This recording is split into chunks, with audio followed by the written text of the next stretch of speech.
and I'm a storyteller. I bet you can't guess what I do. That's right, I tell stories. I'm here today to tell you 3 stories. But I think I might need a little bit of help to tell these stories. Do you think there's anyone around here that can help me? You can? Oh, thank you. Have you heard of my friend Princess Josie? What? You haven't heard of Princess Josie? The water princess? Oh, well, Princess Josie lives in the middle of a wide open field. And at night, she can see all the stars in the sky. And she can reach up and she can touch the edges of the stars. How cool is that? And Princess Josie can sing so sweetly that she can tame wild animals. And she can make the tall grass sway when she dances. And she loves to play hide and seek. Does anybody here like to play hide and seek? I do. I love to play hide and seek. But there is one thing that Princess Josie cannot do. Do you know what that is? Well, Princess Josie cannot make water come closer because in the village where Josie lives, there is no clean water. Can you imagine that? Do you have clean water at home? When you turn the tap on, does it come out and you can drink it? When you want to wash yourself, can you run it out for a bath? Well, Princess Josie can't. She closes her eyes and she tries to command the water to come closer. I command the water to come closer. I command the water to come closer. I command the water to come closer. Oh, but when she opens her eyes, there is nothing there. Do you think maybe we could help Princess Josie? Do you think we could command together? Maybe we could make it like a chant, like a magic spell. Why don't we go, I command the water to come closer. I command the water to come closer. I command the water to come closer. Are you ready? Do you want to do it with me? Okay, 3, 2, 1, and I command the water to come closer. I command the water to come closer. I command the water to come closer. Oh, guys, you all did really well, but still nothing happens. The next morning, Princess Josie's mother comes into her room while it is still very dark and very early in the morning. And she says, "Wake up, Princess Josie, wake up. It is time to go and collect the water." "Oh, Mom, I don't want to collect the water. I'm so tired." "Oh, Princess Josie, we must leave early. The water is very far away." Princess Josie is sad because she does not want to go and collect the water, but more importantly, because if she does go, she cannot even go to school. Can you imagine that? Oh, she tries to command one more time. Do you want to command with her? Okay, I have the drum. Are we all ready? 3, 2, 1, and I command the water to come closer. I command the water to come closer. I command the water to come closer. Oh, but nothing happens. Josie and her mother take their pots and they begin the long journey to collect the water. The journey is long, but it is full of song. Josie loves to sing and dance, and so does her mother. So they sing and dance and twirl and sway, walking together on the long journey to collect the water. The journey is long, but it's full of song. Let the water run near, let the water run clear. Do you think you could help them sing this song? What if we add some claps? What if, when Josie says, "The journey is long," we all clap 2 times? Can I hear you clap? Very good. The journey is long, but it's full of song. Let's do 2 again. Let the water run near. 1 clap. Let the water run clear. Should we put it all together? Let's see how it goes. The journey is long, but it's full of song. Let the water run near. Let the water run clear. Well done. Oh, halfway along their journey, Josie and her mother stop for shelter at the roots of a giant carrot tree. They eat shea nuts for energy, and then they continue their journey, dancing as they go. Suddenly, Josie hears the trickle of rushing water. I can hear the giggles of my friends, she cries. Oh, they have walked for miles to get the water, but now it is flowing and everybody's happy. She and her mother fill their pots with earth-colored water. Oh, and then they continue their long journey home. The journey home feels even longer because pots are really heavy when they're full of water. They have to be really careful not to spill a single drop, so Josie cannot dance. Her shoulders ache, and her feet cramp. Oh, but at last they reach home. Josie is really glad that they have the clean water, but she wishes she did not have to walk for miles every day to get it and could not even go to school. She starts thinking of all the things that we do with clean water. I use the water for cooking. My mom washes her clothes in the water. She boils the water so we can drink it. When she gives me a glass of water, I drink every single sup and it fills me with energy. I try to make it last, but I can't. I just gulp it down and then I'm happy. That evening, Josie's mother gives her 1 more glass of water and then says, "Now sleep, my princess, for tomorrow we must wake up early and journey again a long way to collect the water." Oh, Mom, why do I have to go every single day to get the water and I cannot even go to school? What can I do to make sure that everybody in the whole world has clean water? Josie's mother has to think about this because it's quite a tricky question. And then she says to Josie, "You dream, my princess. You dream, and someday you will find a way." And that night, Princess Josie does have a dream. She dreams of people building wells in the village where she lives. We will dig deep down into the earth to where the water is, and we will build a well, and we will teach people how to look after it. And that way, everybody can have clean water. Josie may be one little girl, and she may be facing a huge problem, but she will not give up.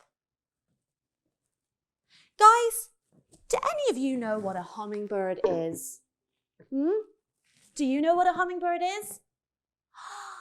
Yes, it is a bird. Did you know that it is a very, very, very, very tiny bird? And the hummingbird loves to fly. And she flies so much that she can fly forwards and backwards and this way and that way and, get this, even upside down. How weird is that? This next story is all about the hummingbird.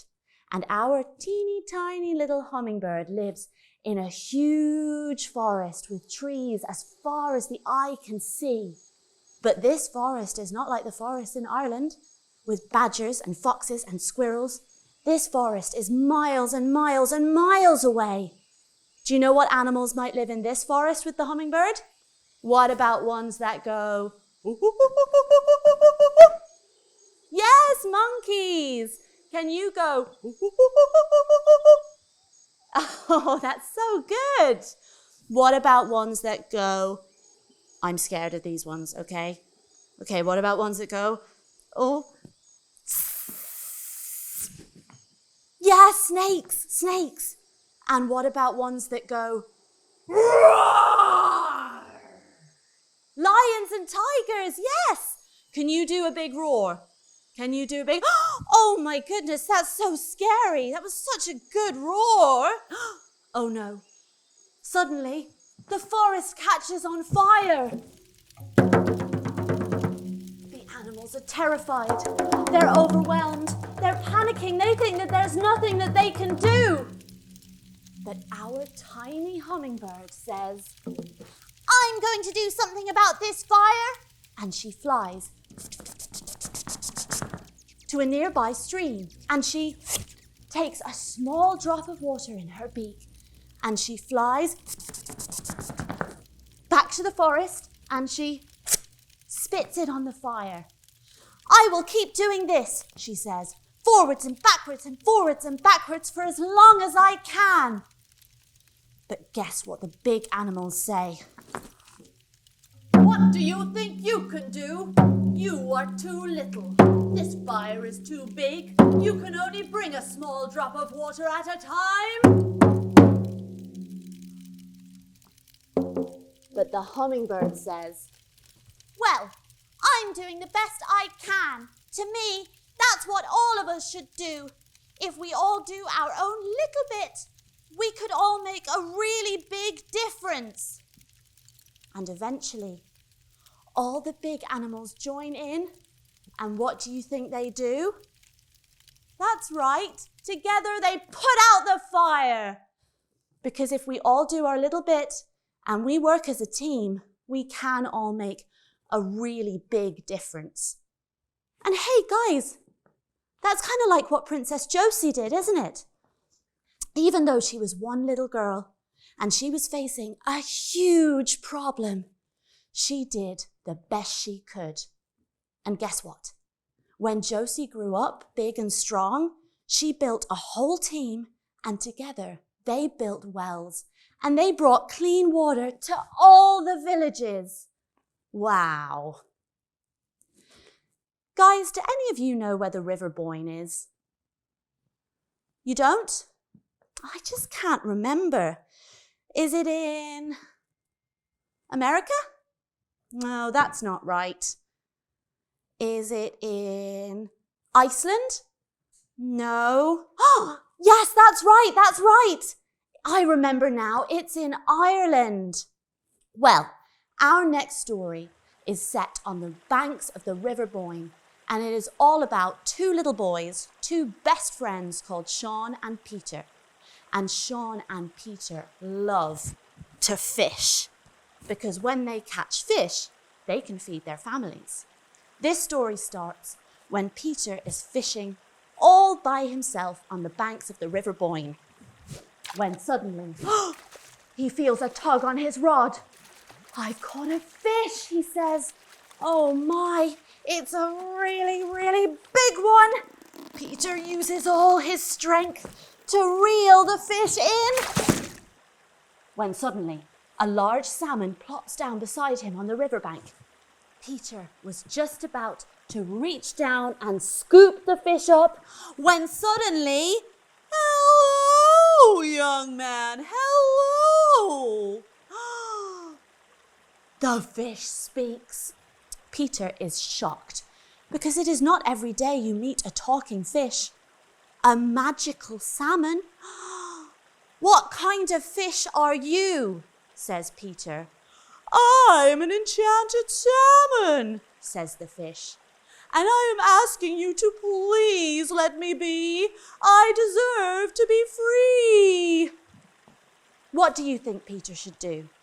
Should he keep the fish, take her home, feed his family, or should he throw her back in the river and set her free? You think he should keep her? You think he should set her free? Okay, hands up for keep. Take her home. All right. Hands up if you think he should put her back in the river and set her free. Well, you know what he does? He sets the fish free. As she swims away, she says, oh, thank you, young man, thank you. With all my heart, I thank you. You will not regret this. And off she swims. Peter rushes home to tell his friend Sean what just happened. Sean, come outside quickly. I have something very exciting to tell you. Sean bounds down the stairs and the two boys rush outside. I caught a fish. A talking fish. No way, says Sean. There is no such thing. I don't believe you. There is, says Peter. I saw her myself. It was magic. I need proof, says Sean. Tell your enchanted salmon that if she is grateful because you set her free, then she'll give you a boat as a reward for saving her. A boat, said Peter. To be honest, guys, Peter is a little bit uncomfortable with the idea of asking the fish for a reward. After all, he set her free because he was simply being kind. But he looks at his friend Sean, and he realizes that Sean will never believe him. So he goes back to the river to look for the fish. Yoo-hoo, Mrs. Fish. Nothing happens. Where are you, Mrs. Fish? Do you think maybe we should help Peter look for the fish? Do you think we could say, yoo-hoo, yoo-hoo? Say, where are you, Mrs. Fish? In the biggest, loudest voices that you can. Where are you, Mrs. Fish? Suddenly the water changes and out pops the enchanted salmon. Hello, Peter, hello. I didn't expect to see you again so soon. What brings you back to our river? Says Peter. Well, I am very sorry to bother you, Mrs. Fish, but I have a friend and his name is Sean. And I told him about you, and he didn't believe me. So he asked me to ask you for a boat as a reward for saving you. And well, if we had a boat, we could catch more fish to feed our families. And if we had a boat, maybe we could even catch so many fish that we could feed our families and our neighbours. And we could even sell the leftover fish to get money to buy things. Mrs. Fish had a little think. And then she said, okay, Peter, okay. Next time you come back to this river, there will be a brand new boat waiting here for you. And off she swam. The next day, Sean and Peter came back to the river Boyne and what do you think there was? What do you think? Waiting on the banks of the river, there was a brand new boat waiting there for them. Oh, they were delighted. And they spent the whole day fishing until the sun went down. But that night, Sean said that he'd been having a little think. And he had been thinking that this boat might be just a little bit small for two growing boys. He was thinking maybe Peter should go back and ask the salmon for a bigger boat. Guys, what do you think about that? Do you think Peter should go back and ask the salmon for a bigger boat? I don't know. You do? Well, it's not very grateful, is it? When we get Christmas presents, do we say, thanks, Mum and Dad, I want a bigger one? You do? I don't. Well, do you know what? Peter had a good long think about it. He didn't like the idea, but he did want his friend Sean to be happy, so he went back to the river to look for the fish. Can you help Peter call out for the fish again? Do you remember what we said? Did we say, a yoo-hoo? Did we say, where are you, Mrs. Fish? I think we can do better than that, guys. Come on, 3, 2, 1. Where are you, Mrs. Fish? fish, suddenly the water changes and out pops the enchanted salmon. Hello, Peter. Hello. How are you? I'm fine, thank you, Mrs. Fish, says Peter. I'm very sorry to bother you again. Peter's face was really red because he was very embarrassed to be asking. But my friend Sean said that he thought maybe we should have a bigger boat. Because this boat is a little bit small for two growing boys, and as we grow bigger, this boat will feel even smaller, and a bigger boat's just better. Mrs. Salmon had a good long think about this. To be honest, she was a little bit irritated because Sean and Peter were asking for more and more and bigger and bigger. But she decided to help them anyways. So what do you think there was next time they came back to the banks of the River Boyne? There was an even bigger boat waiting for them. Do you think Sean was happy now? Do you? Do you know what? He wasn't happy. He thought that Peter should ask for an even bigger boat, and bigger and bigger and more until the boat was so big. Guess what? Guys, it didn't even fit in the river. And they had caught all the fish there were to catch. Every fish in the River Boyne, well, except for the enchanted salmon. But this time, the magical salmon had had enough. With a flash of magic, she throws the two boys out of the boat. With another flash of magic, she makes the boat disappear. This greed is too much, she says, and off she swims. So you guys, remember, nature can be a really beautiful place to be, can't it? It can make us really happy to be in nature, listening to the birds singing in the trees, or the bees buzzing in the flowers, or the cows mooing in the fields.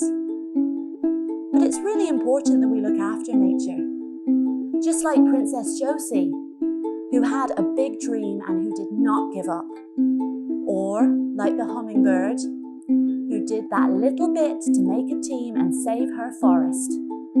Or what about that wise salmon who knew how important it was not to be greedy with our planet because we love it and we live on it. And we've only got one, haven't we? It's been so nice telling stories for you guys today. Do you remember that song that we did with Princess Josie? Do you think you could help me do the claps one more time just to say goodbye? Oh, I would love that. Thank you so much, guys. So it's 2 claps, 2 claps, 1 clap, 1 clap. Do you think you remember? Okay. The journey is long, but it's full of song. Let the water run near, let the water run clear. Alone we might feel small, but together we are tall. Oh, thank you so much, guys. Have a lovely day. Thank you for telling stories with me. Bye.